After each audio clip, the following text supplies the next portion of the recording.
worked. Oh, look, it's on. Yeah. Good morning, Landcare. Woo. How's your conference going? Gorgeous.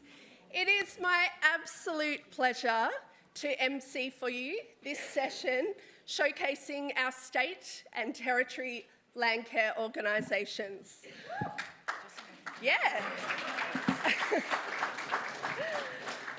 I want to acknowledge that here we are on Cumblemerry Narangawal country, how'd I do? And pay my respects to the elders, their ancestors, and all living descendants. I would also like to acknowledge the volunteers of the Landcare movement. You are the heart and soul of this movement. Thank you for your dedication, your time, your energy, your effort. Yeah. And just super briefly, do we have any secretaries in the room? Give us a show of hands. Wow. Incredible. Do we have any treasurers in the room? Yes. And any presidents or chairs? Incredible. Any general members of our committees and boards? Yes. Thank you so much for the incredible work you are doing out on the ground in our local landscapes and in our local groups, networks and regions. This movement doesn't happen without you. And this movement is bolstered by an incredible group of state and territory officers, organisations, and their staff, and their boards, and their members' councils. So a massive round of applause to all of those out there in the state and territories. And of course, we have a set of fantastic CEOs who are driving our state and territory organisations forward. I'd like to just name them all here and introduce them to you. But then over the next two sessions, we're going to hear from all of them. First up on the stage, we have Claire Herzl from Victoria.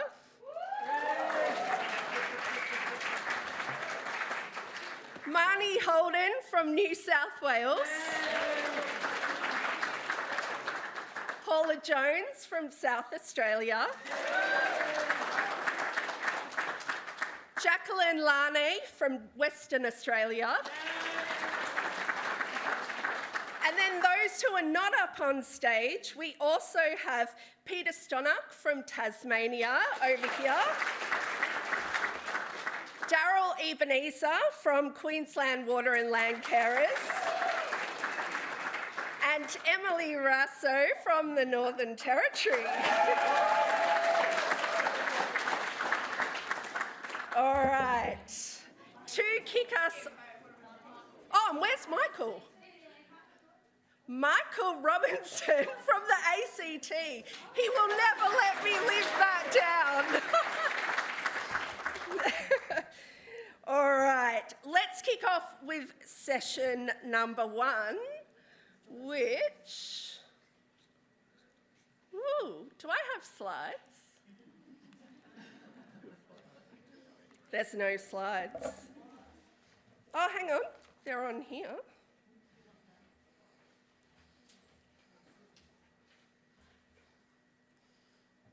Do we have slides? Anyway, the show will go on.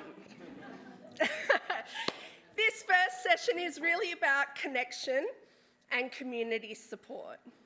And so I would like to put it to our panel.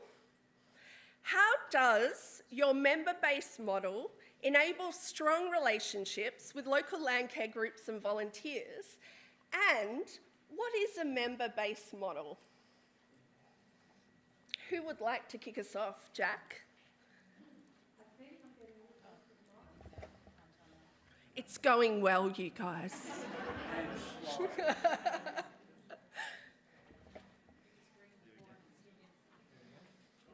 Any? Yeah, thank you. Brilliant. Yeah, thank you, and thanks for that lovely introduction, Claire. The member-based model in Western Australia, like all of us across the country, is quite unique. There's some similar characteristics to what we all do. We're quite a small peak organisation with about 6,000 plus members. We're growing at 20% annually, consistently, without any discrete marketing budget, and I think that's because people are concerned and want to feel like that there's a contribution that they can make. Our model's different too because we don't compete with members for project funds. All of the activities on ground are done by the members, and our focus is on helping them to do what they do best. So we focus our funding depending on what comes back to us from our surveys. So as a grassroots movement, what's determined about what happens for community is determined by community. And so that listening in and hearing what they need to be able to do land care, water care, coast care, citizen science, all the fantastic stuff they want to do comes from them. And we tailor our funding submissions and our contracts so that we are delivering to that. And in that way, and we talk about it as a social asset, is the movement belongs to them. It's theirs, and they co-design it constantly with us in response to what's going on in the marketplace. So, for example, at the moment in Western Australia, they're asking about what are the opportunities for us in the environmental marketplace? How do we partner with organisations as diversifying our income stream? We're designing a toolbox at the moment for groups to look at partnering, and one of the big questions they have is, how do we find a values match? Western Australia, I'm not sure if you know it, but we do a bit of mining over there. and that's a constant push, and that push really pushes the buttons of lots of people concerned about the environment. And at the same time, the government's pulled back on its funding and said you need to partner with those who are doing the damage, if you like, because, you know, we can't solve this alone. We're hearing that a lot from government. We heard about it this morning. So it's a constant struggle for groups to determine, and we're a young state, apart from our wonderful First Nations forebearers. We're young, we're learning on the fly. We've done a lot of damage to remediate, and groups want to work with organisations with like values. So trying to find that intersect so that groups have got continual income, that's the hardest thing. Who here has got enough money to do what you want to do? Nobody. So it's a constant challenge, and the value of the model is that connectivity, we look at collaboration as a core focus. So all of our events connect groups together and they co-deliver. They co-design what they want and they co-deliver. So no one's ever out there on their own saying, I haven't got enough people on the door, I haven't got enough people to, you know, do the catering. We do that facilitation, pull people together to support each other, identify the gaps and try to backfill those where we can. At the moment, we're in developing a national first is an online live information exchange. It's called the Landcare Expertise Exchange. Western Australia lost 70 Landcare coordinators over the last 10 years and they've never been replaced. So there's tens of thousands of willing volunteers with no expertise to mobilise and support them in that sort of formal, find the funding, design the program, deliver the project, report on it, monitor it, do the governance. It's just not able to happen without them. So we're trialling a model where we're using that asset-based community development model. The knowledge sits in the community. The community has the skills. It's about connecting them so that they can exchange that information, share tools, share equipment, share practice wisdom through what we've called the Landcare Expertise Exchange Facilitator, the LEAF. So we're giving that a pilot trial to see how that goes to improve that connection. I could talk to you all day. You're such a good audience. Thank you. Thanks, Jack. What you will see over the course of these next two sessions is that our state and territory officers, state and territory organisations, and the way they operate is as diverse as our landscapes and our land management issues. So for a second response on this question, we might go over to Claire and then I'll come back.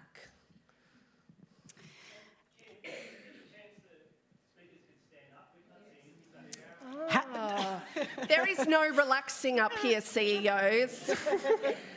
Dave, I'm drawing the line at dance, okay? It is. Yeah. So Claire from Landcare Victoria, and I guess it's really nice actually to be a juxtaposition against, beside West Australia, because Landcare, we heard something different this morning, but I'm going to correct it, started in Victoria. And it was two strong women who crossed the political divide, Heather Mitchell and Joan Kerner, and they did do something quite radical. They did something quite radical in the fact that government partnered with community in a new way. Because community getting together to care for local landscapes is not new. People who understand land or live there and intimately interact with it start to care and will take action, and all of you are part of that church. So it is a real privilege to be the CEO at Landcare Victoria as the representative peak body for this cohort. And our role at Landcare Victoria is one to make sure that we engage, that we listen, and that we act. That we're not hoovering up your concerns and not taking them to the platforms that we have with government.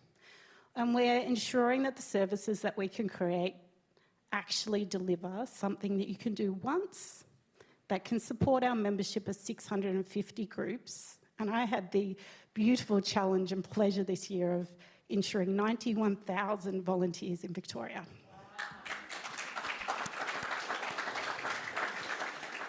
So I guess there is something that the peak state bodies have built into their DNA as representative organisations. It's in our constitution. So I have in my constitution the responsibility to represent community landcare groups. Our Members' Council is built in to represent the 10 regions, both professional land carers and community land carers. And we have a skills-based board that has to have a majority coming through the landcare system.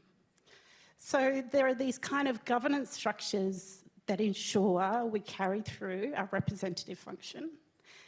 But what we also do is a way of working, and that way of working is about the culture at Landcare Victoria. And I reckon the Victorians in the room will call me out if it's wrong, but we hire people who get it. We have board and members council who keep us really, they will tell it bluntly if we're going off path. And we really do try and make sure that the work that we do with the limited funding that we have delivers value on the ground. Thanks, Claire. That's a great segue for our next question, which really falls into that space around governance and accountability. So how do your operational systems ensure accountability and sustainable delivery of programs? Paula, would you like to kick us off with this one? Hi everyone, Paula from South Australia. Sorry, I was prepared for the last question, Kim, so bear with me. Keeping you on your toes, babe. Absolutely, absolutely. Our main program in South Australia is the Care for Landcare program, so we're very grateful for the state government to be funding that. And without that, we wouldn't have a state landcare coordinator, which more than doubles our team in South Australia, so we're a very small peak body. We do, through that program, offer competitive non-competitive grants, insurance and training. And our Landcare South Australia team is governed by a group of hardworking members, and they're elected from our members by our members to make sure that we remain community driven. And we have clear strategic planning, which we're renewing our strategic plan at the moment, our risk management and financial oversight. So with our small grant scheme, we have a thorough but straightforward way of reporting and acquitting those processes so that all the funders and members can track their outcomes. And having these robust systems allows us to confidently report back to the state government. And we have audits annually and also publish our annual reports, so it gives both the government funders and our members can see where every dollar goes, and we have that transparency. These systems are in place for South Australia, not necessarily strengthen Landcare South Australia, but also our members around the state, and we're hoping that the state government will continue the Care for Landcare program into the future. Beauty, thanks, Paula. Over to you, Marnie. Thanks, Paula. I'm actually the acting GM for New South Wales at the moment. So my previous role and remit was actually governance and communications. So I actually inherited the role and then got to share that kind of passion with this group, which is quite exciting. So this topic is something near and dear to me. Landcare New South Wales really invested heavily in strong governance a few years ago, moving into a company limited by guarantee, setting up a really strong constitution, setting out, really clear terms of how we operate as the state peak body. And the strength in that meant that we actually have a really strong board. We have an amazing, engaged, informative and honest State Advisory Council who really do bring the issues and opportunities right up into our organisation so that we can better advocate accordingly. So having a really strong, clear systems, process and structure to make sure we're meeting all the guidelines, we're hitting the ACNC requirements and the reporting and all that fun stuff that has to be done, that needs to be done in order to be taken seriously as an organisation, in order to better advocate for what needs to be done on the ground. So setting the stage of being a professional organisation in every state and territory is absolutely key to allow funding to come through and for what you guys do on the ground actually continues to be taken seriously, continues to be funded and continues to get the resourcing needed.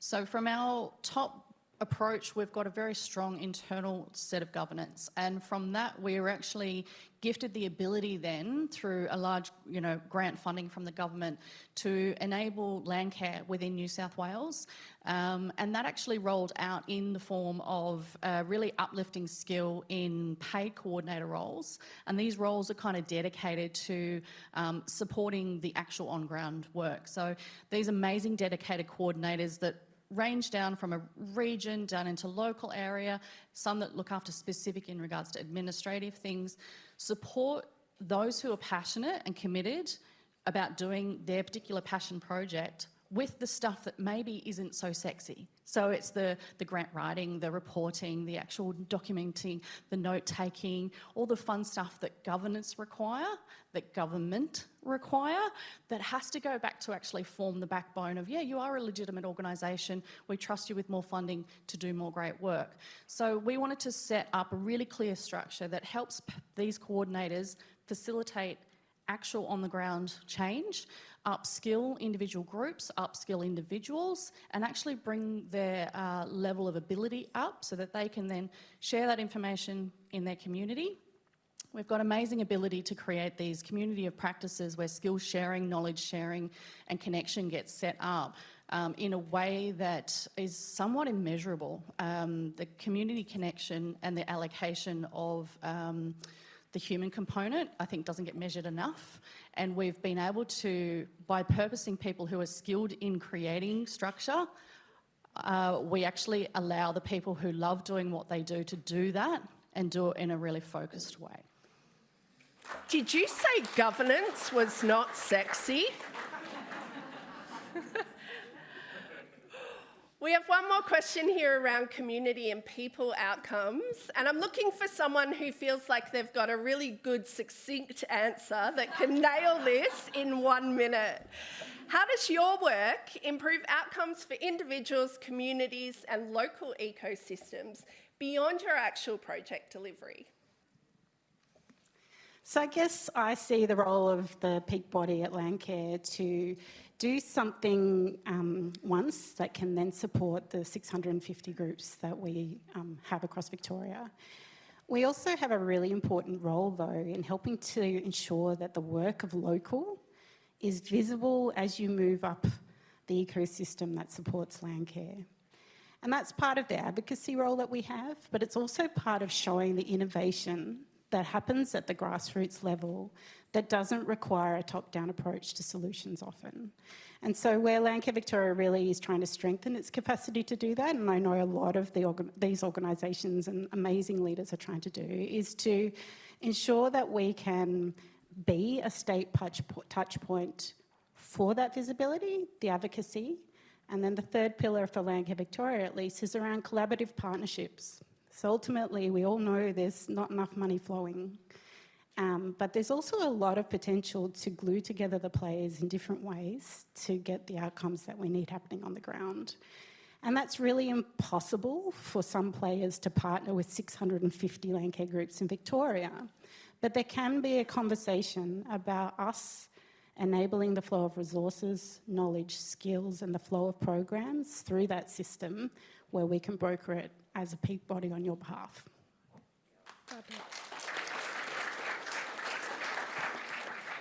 We do have time for just one question from the audience. Are there any questions that people would like to pose to Victoria, New South Wales, South Australia and WA? Yeah, just down here.